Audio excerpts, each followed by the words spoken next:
Son las 7:38 minutos. Vamos a conversar a esta hora con Pedro Miguel González, miembro del PRD, en su momento también secretario general de este colectivo político. Buenos días, Pedro, bienvenido a Radio Panamá. Buenos días, Enrique, y buenos días a toda la audiencia. Así estamos en compañía de Giselle Arevalo Castro y bueno, vamos a arrancar de inmediato la entrevista. Tu evaluación de lo que ha ocurrido actualmente en la administración y el escándalo y lo que ha sido noticia durante toda la semana, el tema del manejo de los auxilios económicos, cómo se han beneficiado diputados del PRD, diputados llamados independientes. ¿Cómo analizas o evalúas el escenario? Bueno, un escenario de mucha expectativa. Luego de las protestas que se desarrollaron en el mes de julio, que, mediante las cuales quedó en evidencia una vez más pues, este modelo que tenemos que genera tanta inequidad social.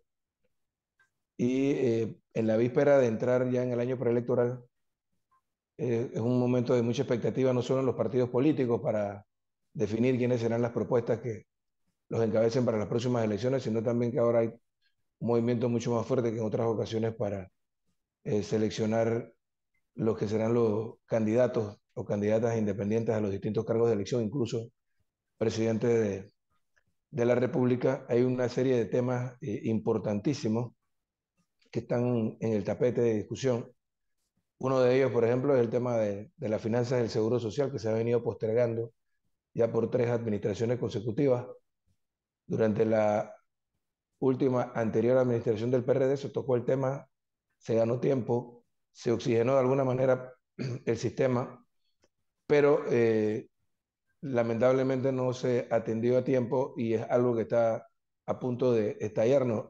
Y de otra parte, un Estado debilitado, hiperendeudado, eh, por la corrupción, por la ineficacia en el uso de los recursos del Estado de las 2 anteriores administraciones y en buena medida también por el tema de la pandemia durante esta administración, hace sin duda constituye un gran reto para quien vaya a gobernar a Panamá a partir del año 2024 para poder sacar el país adelante. Quien llega a ese puesto debe llegar con un equipo, debe llegar con una propuesta seria para poder enfrentar los grandes y los retos que tiene Panamá en circunstancias en las que su riqueza ha sido prácticamente entregada al capital transnacional, producto de la aplicación de políticas públicas impuestas desde afuera a partir de la década del 90 en Panamá, en la etapa post-invasión.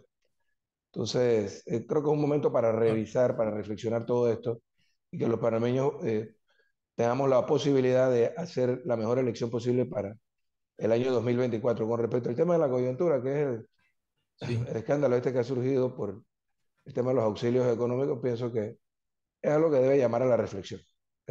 Por un lado hay que ver el tema de la legalidad, si es legal o no es Sí. legal lo que se ha hecho. Pero creo que llama a la reflexión. Conversaba yo con un grupo de diputados esta semana y me preguntaba, o les preguntaba si no sería conveniente, por ejemplo, en medio de la coyuntura en la que se ha cuestionado este tema, sobre todo el de los auxilios y el de los subsidios, porque el tema de las becas, para que estemos claros, es un tema de mérito, es un tema que no distingue entre clases sociales o de carácter político. Pero en el caso de los auxilios o los subsidios económicos que brinda la institución, el IFARU, habría que reflexionar a ver si no vale la pena eh, proponer un proyecto de ley y aprobar una ley que restrinja la utilización de esos fondos públicos eh, para el uso exclusivamente de familias de escasos recursos y que se hagan los estudios que correspondan para determinar el ingreso económico de una familia y ver si les es aplicable o no les es aplicable uno de estos programas de la institución. Ahora, usted habla de coyuntura, pero no hay movimientos, el presidente no se pronuncia, no habla el vicepresidente, y se han dado varias coyunturas, no hay movimiento, vemos la salida de la canciller, pero aquellos que están involucrados en actos, digamos, yo puedo coincidir que lo actuado por el director del IFARU no era ilegal, a lo mejor inmoral, eso lo podemos debatir, pero está el caso también de la ejecución del ministro de Obras Públicas y los movimientos no necesariamente que se dan en el Ejecutivo responden a cambios que se necesiten inclusive para el accionar de la propia gestión del presidente Cortizo. Yo creo que todos vemos que desde hace tiempo el presidente debió haber cambiado su equipo, colocar en las posiciones gente con más experiencia, gente con más arraigo también político, con mayor jerarquía, referentes, no solo del partido, sino de la propia sociedad, para darle otra personalidad, otra categoría al gobierno. Creo que el presidente se siente cómodo, al menos eso es lo que han demostrado los hechos. Se siente cómodo con el equipo que él ha armado y ocurre mucho pues, no con el presidente Cortizo, con todos los presidentes. El tema y es todo un reto para el que llegue a ese cargo, eh, poder ver un poco más allá de esa cámara, si se quiere, paralela, esa cámara en la que se encuentran de cristal, en la que se encuentran encerrados los presidentes, en la que todo el mundo le dice que todo va bien. Saber orientarse, poder hablar con personas que le hablen con franqueza y que le digan las cosas como son y no como él quiere verlas o ellos quieren verlas.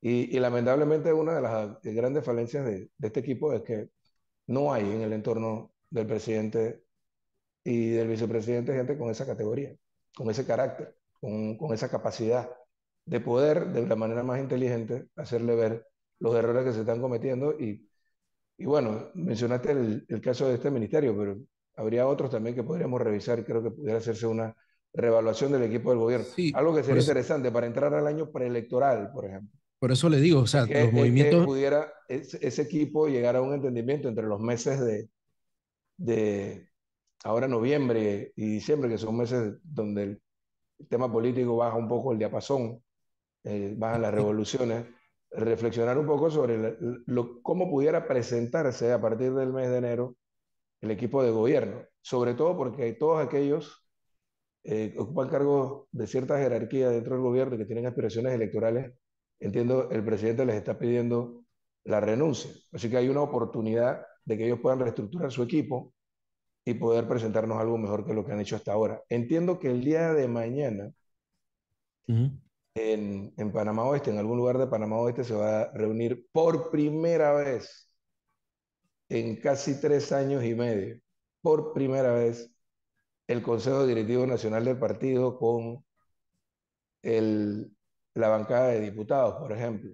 Ahí también pudiera haber un resultado positivo en el que finalmente, después de 3 años y medio, cuando ya solo nos falta año y medio para que se acabe este partido, se pueda generar la sinergia que corresponde entre la dirección política del partido y la dirección del gobierno, algo que clamamos durante casi 3 años desde la Secretaría General del partido, algo que hicimos con mucho éxito en las administraciones de Pérez Valladares y de Martín Torrijos. Bueno, ahora finalmente el día de mañana se va a dar esta reunión y esperamos que con mucha franqueza los diputados puedan decirle al equipo de gobierno y al propio presidente de la República las cosas que no se atrevan a decirle la gente que está en su entorno. Yo empezaría por reestructurar ese entorno, si tuviera que hacer una reestructuración en el equipo de gobierno, pero pudiera ser que se hagan cambios que le den un nuevo impulso a la administración en esta recta final.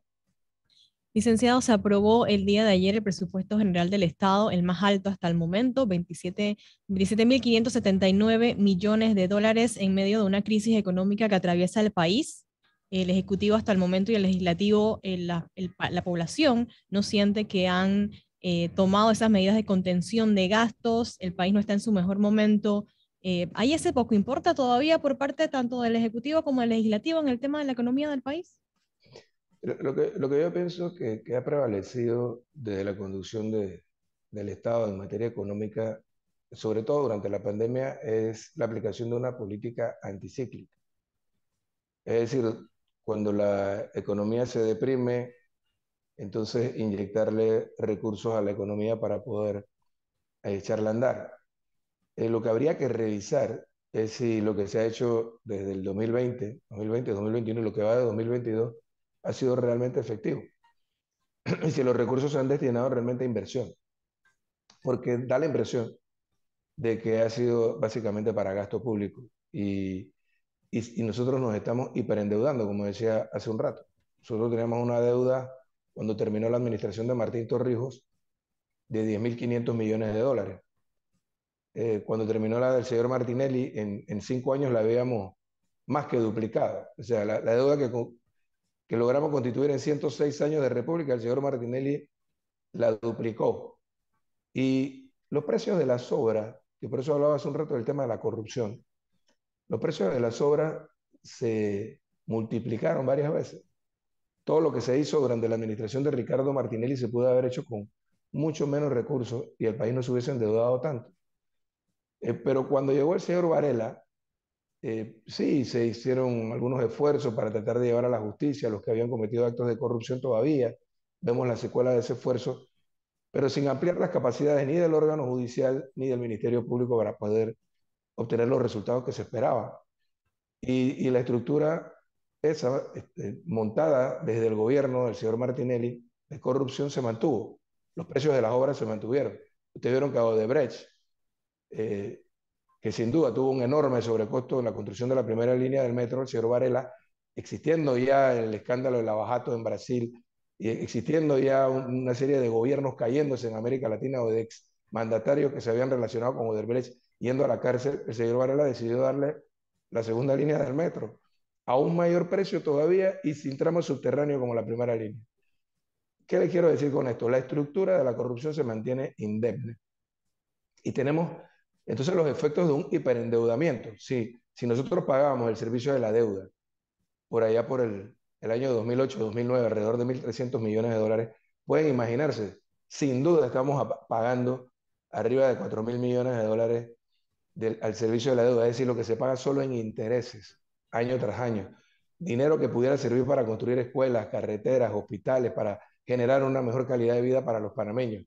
Ese es el precio y el costo de la corrupción. Y lamentablemente esa estructura no se ha desmantelado. Sí, usted Lamentablemente se mantiene. Y consideramos que en el tema del manejo, como tú lo decías hace un rato, en el manejo de la finanza pública creo que debió haber más austeridad. No tanto claro, en el aspecto de inversión, fíjate, no tanto en el aspecto de inversión, porque la inversión es necesaria para poder dinamizar la economía, sino en el aspecto del gasto público. Yo creo que, mira, cuando nosotros hicimos la reforma, por ejemplo, que aprobamos la reforma fiscal en el año 2005, para estabilizar las finanzas públicas, que eran un desastre al final del gobierno de la señora Mireya Moscoso, nosotros no solo vimos cómo generar mayores ingresos para el Estado, sino que nosotros nos apretamos el cinturón. Recortamos, recuerdo, un 30% de todas las vacantes que surgieron en el Estado durante el año 2005 y durante el 2006, 20%, durante el 2007, 10%. Es decir, al final, después de muchos años, logramos tener superávit. Toda esa condición se perdió. Y todo lo que se redujo en la relación de deuda pública Producto Interno Bruto, desde el gobierno de Martín Torrijos hasta el momento se perdió. O sea, cuando nosotros llegamos a tener una deuda pública, una relación de deuda pública Producto Interno Bruto casi del 70%. Ya andamos por ahí, andamos cerca. Probablemente lo hemos rebasado porque nos hemos súper endeudado y es realmente una reflexión que hay que hacer porque yo me pregunto, ¿qué crecimiento debiera tener la economía panameña para que el presupuesto general del Estado haya crecido más del 10%? Evidentemente estamos frente a la aprobación de un presupuesto que va a ser extremadamente deficitario y que obedece a la coyuntura de carácter político que vamos a vivir el próximo año. usted se refería obviamente a esos estados o temas o crisis de corrupción que se han dado en gobiernos anteriores y sabemos también que los partidos políticos son muy necesarios para la democracia, pero desde hace décadas, como usted lo mencionó, y obviamente también incluyendo estos años del gobierno del señor Cortizo, hemos visto cómo se profundizan esos males que el pueblo rechaza, como las planillas abultadas, clientelismo, corrupción. ¿Cuál es esa lectura que hace usted hasta el día de hoy para las elecciones, como usted acaba de decir, del 2024? Mira, parte de esos números de lo que yo hablaba hace un rato, del superávit primario que obtuvimos, es decir, los ingresos del Estado eran superiores al gasto corriente y todavía nos quedaba recursos para poder invertir y tener que endeudarnos menos. Ese fue el resultado de una buena gestión financiera que se hizo durante la administración del presidente Torrijos. Eh, Consistió también en apretarnos el cinturón en el tema del gasto. Y nosotros logramos reducir, si se quiere, el componente de la planilla estatal. Y cuando terminó la administración de Martín Torrijos teníamos alrededor de 140.000 empleados públicos. Eso se disparó con el señor Martinelli continuó con las siguientes dos administraciones. Hoy tenemos más de 240.000 servidores públicos. Sí, Sin embargo, la economía formal no crece. Sin embargo, crece la economía informal. Y eso es también uno de los grandes problemas que tiene la estructura del sistema de pensiones en Panamá, que es el tema del que hablaba también paralelamente. Entonces, creo que sí, ha hecho falta disciplina fiscal, sin duda. Y yo me preguntaba, desde el año 2020, y luego en el 21 y en lo que va del 22, cómo si nuestra economía caía tanto, es cierto que tenemos que aplicar una política anticíclica en el tema de la inversión pública, pero en el tema del gasto habría que reflexionar mucho, medir muy bien cada paso que se da porque ha seguido creciendo. sí. Y, y me pregunto si realmente valdría la pena porque no he logrado escuchar una sustentación lo suficientemente válida. ¿Cómo se justifica ese crecimiento de más del 10% del Ahora, presupuesto general del Estado para el próximo año? ahora, con todo esto, hay quienes no ven la administración actual como muy exitosa y se escucha en la calle comentarios de que si pasaron 10 años de no tener el poder, pasarán 30, 60 de regresar. ¿Ha sido una buena gestión la del PRD? Mira, nosotros, tú vas a contestar la primera, te hiciste dos preguntas ahí Sí, en el vale, fondo, vale. ¿no? Te voy a contestar la primera, el tema ese de, yo he escuchado Ok. tantas veces a lo largo de los últimos más de 30 años que el PRD va a desaparecer. Es más, de hecho, cuando el señor Martinelli llegó con la consigna de destruir, públicamente lo decía, desaparecer al PRD. Bueno, nosotros nos invadieron y uno de los propósitos era precisamente desarticular esta fuerza política, esta expresión que está enraizada en la sociedad panameña. Y buena parte de esa percepción que se tiene se debe a cómo nos hemos distanciado en esta administración de nuestro ideario, de nuestro proyecto político. Entonces, el próximo año pienso que es un año de mucha esperanza para el país y también para el partido. ¿Por qué?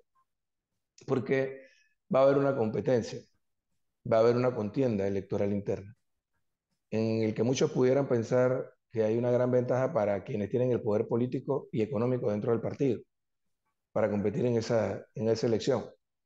Pero hay, y lo reconocemos también, una gran decepción en la inmensa mayoría de los miembros del partido, que es un partido enorme. Proporcionalmente, dudo que haya un partido en el mundo que tenga mayor tamaño, por llamarlo de esa manera. Nosotros tenemos casi el 25% de la población electoral inscrita en el PRD y hay un gran y un enorme descontento. El universo con el que se definió el liderazgo del partido hace 5 meses atrás es muy distinto al que va a definir las elecciones primarias. Y nosotros, paralelamente, fíjate, a esta reunión que se va a dar en Panamá Oeste el día de mañana entre las estructuras del partido con el liderazgo gubernamental, estamos convocando una reunión nacional de dirigentes para el nacimiento, el surgimiento de un nuevo movimiento político torrijista en el PRD y en Panamá, que nos permita a nosotros rescatar nuestro proyecto político. Y ese debate y esa contienda que se va a dar a lo largo de 4 o 5 meses durante el próximo año hasta definir nuestra candidatura presidencial va a ser importante para que el pueblo panameño y la base del partido entienda de que sí, estamos juntos, pero no representamos lo mismo. Y que Usted, nosotros podamos generar ese liderazgo que le devuelva la esperanza no solo a la base del partido, sino a la sociedad panameña. Y que toque los temas en el debate público nacional que no lo está tocando la oposición, de los que no habla el señor Rux, de los que no habla el señor Blandón, de los que no habla el señor Lombana o el señor Martinelli, por mencionar cuatro líderes de la supuesta oposición que no hace oposición. El tema de la minería, por ejemplo. okay. De la minería a cielo abierto frente a la conservación del medio ambiente, ese es un tema. Y el tema de las concesiones que ya han sido otorgadas y que están en plena explotación, ¿cuál será el destino de esos recursos, de esos fondos? Nadie habla de eso, porque es que algunos están hasta vinculados a los bufetes de abogados que representan a esas concesiones, como la de Panamá Ports, el tema de los puertos, por ejemplo, el tema de la energía o de las telecomunicaciones. Los temas estratégicos que, como decía hace un rato, fueron cedidos estos sectores producto de la aplicación de políticas públicas impuestas desde afuera, en la realidad que vivíamos hace más de 30 años, y que están bajo el control de transnacionales extranjeras, y que conculcan los recursos de la nación panameña y nos impiden desarrollarnos como ocurre en la mayor parte de los países de la región. Entonces, ese debate es el debate que el torrijismo debe encabezar. Y no lo va a Pedro, hacer. No lo está haciendo la expresión que está gobernando y nosotros lo vamos a traer al tapete de discusión. Lo que nosotros pretendemos es que el próximo año, tocando estos temas que están muy sí. relacionados, debo decir, con el fondo de las protestas del mes de julio, con la que, medida en encuestas, la mayoría de los panameños estuvieron de acuerdo, al menos en la raíz del problema, no en la forma de protestar, pero sí en los motivos por los cuales se desarrollaron estas protestas que pusieron en manifiesto ese gran descontento nacional que hay. Ese tema puede cambiar total, esos temas pueden cambiar sin duda el escenario político. Y también está por Pe- verse la realidad de si quien es hasta el momento el favorito en las elecciones va a correr o no va a correr. Nosotros apostamos porque surja este nuevo liderazgo dentro del partido y en la sociedad panameña que le sí. brinde una luz de esperanza y un Ahora, nuevo horizonte a los panameños. yo quiero saber, Pedro Miguel González ve a José Gabriel Carrizo como el mejor candidato para que el PRD se mantenga en el poder. No, todo lo contrario. Yo lo he dicho, te voy a reiterar lo que he dicho en otras entrevistas. Yo creo que si finalmente, a Ujú. pesar del esfuerzo que estamos haciendo, se lograra imponer desde el gobierno, esta candidatura sería el más seguro camino hacia la derrota y aplastante en las elecciones del año 2024. Yo pienso que él es joven, que así como actuó con prudencia al momento de determinar si corría o no corría como candidato a secretario general, por el temor al pase de factura a lo interno del partido, pienso que también con la misma prudencia debieran reflexionar quienes están a su lado y aconsejarle que espere otro momento. Este, sin duda, no es su momento. Y pretender imponer esa candidatura, no, o imponerla, si la logran imponer, sería una derrota segura para el PRD. Tampoco es que va a ser el fin del mundo, tampoco te puedo anticipar que vamos a pasar si eso ocurre 10, 15 o 20 años en la oposición. Cuando los Estados Unidos nos invadió, decían que nosotros no regresaríamos nunca más al poder y en menos de 5 años el PRD estaba gobernando de nuevo. Eso fue una hazaña histórica. Hemos pasado por peores momentos. Pero, Pero sin duda tiene un gran desgaste. Es uno de los políticos con los mayores negativos y un gran desgaste provocado precisamente por ese montón de asesores que estaban a su lado, que no esperaron hacer una buena gestión para después ver quién o cómo se hacía el relevo hacia las elecciones del 2024 y lo expusieron desde el principio, lo convirtieron en un blanco político y aquí están los resultados. Yo pienso que el PRD tiene otras alternativas y que el propio gobierno pudiera presentar otras alternativas en el escenario. Creo que cuando se definan las precandidaturas presidenciales a partir del mes pero, de enero, febrero del ujú. próximo año, ellos tendrán que reflexionar muy bien si van a Bien, llevarlo a él a ese, pero, a ese encerrón, a ese callejón sin salida. Y creo que lo más recomendable sería que se preserve y que ellos se busquen otra figura más afín que le sea más cómodo seguramente que aquel candidato o candidata que propongamos nosotros o que candidatura que se está proyectando, que pareciera estarse proyectando desde la Asamblea Nacional a través de la figura del actual presidente Cristiano Adame. oiga, pero si lo imponen o gana, ¿usted lo apoya? No, digo, cuando se dé una elección en el PRD, y esas son las reglas del juego, en un Ujú. partido que debe ser disciplinado y democrático, cuando se desarrolla la contienda y nosotros estamos apostando a alzarnos con el triunfo desde este movimiento que empezamos a constituir a partir del día de mañana. Pero si el resultado fuese adverso, sin duda nosotros tendríamos que respetar el resultado y haríamos todo lo posible para mitigar los efectos de ese resultado adverso para el PRD, pero medido incluso de manera científica, eh, hasta el momento, en las últimas encuestas que hemos hecho, de ser él el candidato, si el PRD tiene una determinada cantidad de respaldo en la sociedad panameña, pudiéramos estar esperando la mitad de ese respaldo para esa candidatura presidencial. Es decir, alrededor del Es, 50% de la gente que simpatiza con el PRD no estarían dispuestas a endosar esa candidatura, según las es, encuestas que hemos hecho hasta el momento. ¿quién manda en Panamá? ¿El presidente o el vicepresidente? No, yo pienso que el que manda es el presidente. El Sí. presidente manda pero creo que también ese equipo que lo rodea, que encabeza el vicepresidente, tiene una gran influencia sobre él. Pero sin duda él es el que manda. Y fíjate que es un tema de discusión, porque de alguna manera se ha prescindido durante esta administración, algo que no ocurrió en los dos anteriores gobiernos del PRD, de la inteligencia colectiva del partido. Es decir, todos los temas estratégicos que pudieron haberse tocado durante la actual administración fue una decisión de un grupo muy reducido de personas muy alejadas del partido.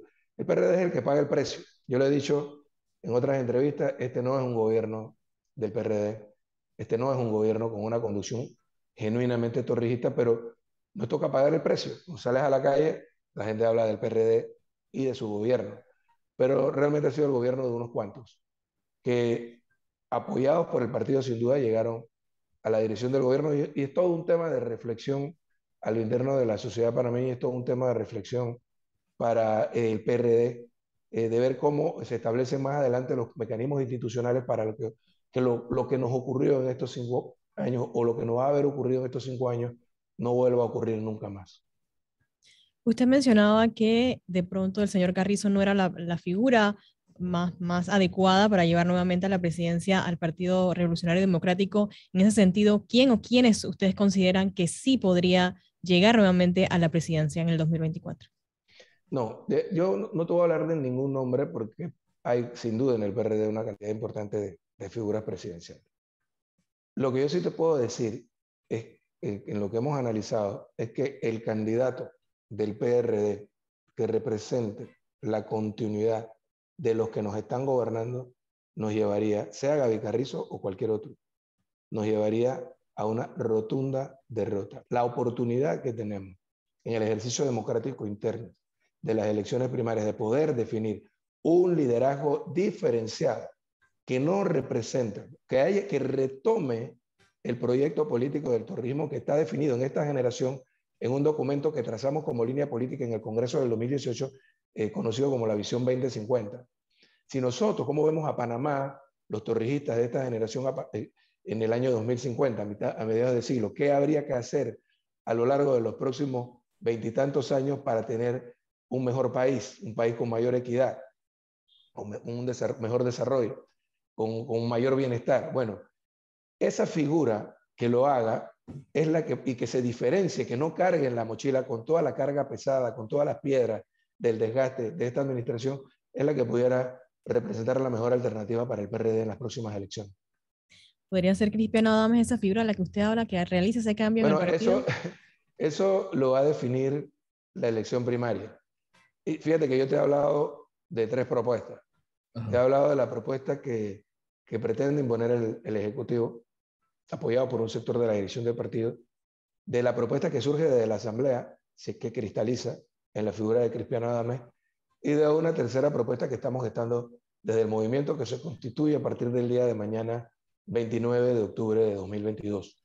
Y nosotros estamos apostando a esta.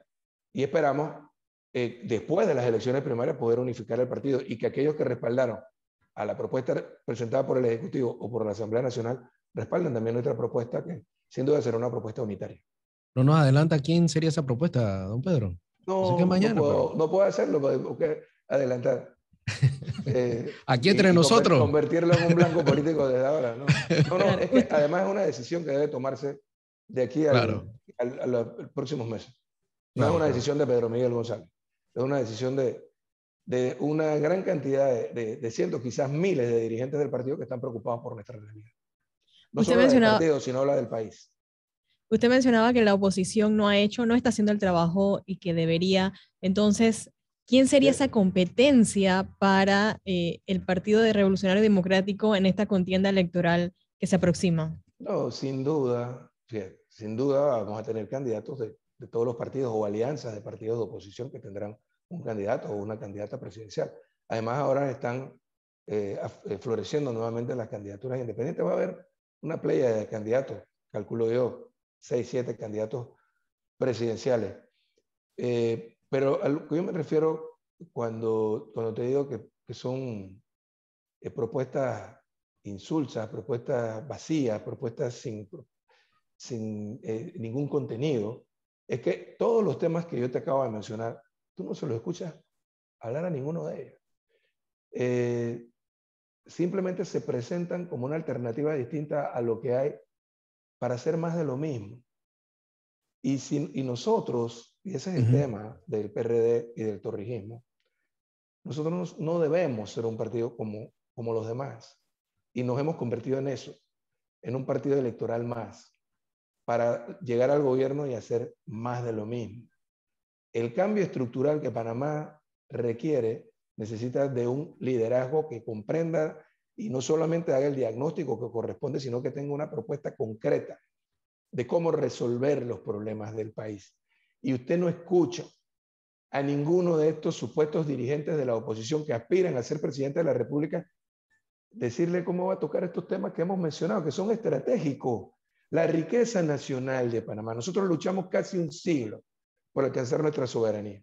Sí, hoy el canal nos aporta en un año más de lo que nos aportó en 85 años de administración norteamericana, pero es un país mucho más grande, una economía mucho más grande. Esos 2.000 millones de dólares que el canal le aporta al presupuesto general del Estado son menos del 10% de lo que requerimos para poder desarrollar el país. En el camino le entregamos nuestra riqueza a las transnacionales y ellos la usufructúan, sobornan, corrompen, gobierno tras gobierno a los tomadores de decisiones para seguir esquilmándonos. En algún momento debe llegar un gobierno que asuma la responsabilidad y se comprometa haciendo una alianza con los sectores sociales, esos que estaban protestando en julio en las calles, o los miles o cientos de miles de panameños que estaban en sus casas respaldando conceptualmente esas protestas. Bueno, ahí está el problema, el de la disparidad, el de la desigualdad, el del elevado costo de la vida, el de la falta de servicios públicos adecuados. Bueno, ¿cómo los resolvemos? Con un Estado financieramente debilitado. Quien llegue al gobierno en el año 2024 debe tener una propuesta seria de cómo hacerlo. Y desde nuestra visión, lo que planteamos es primero una reforma del Estado.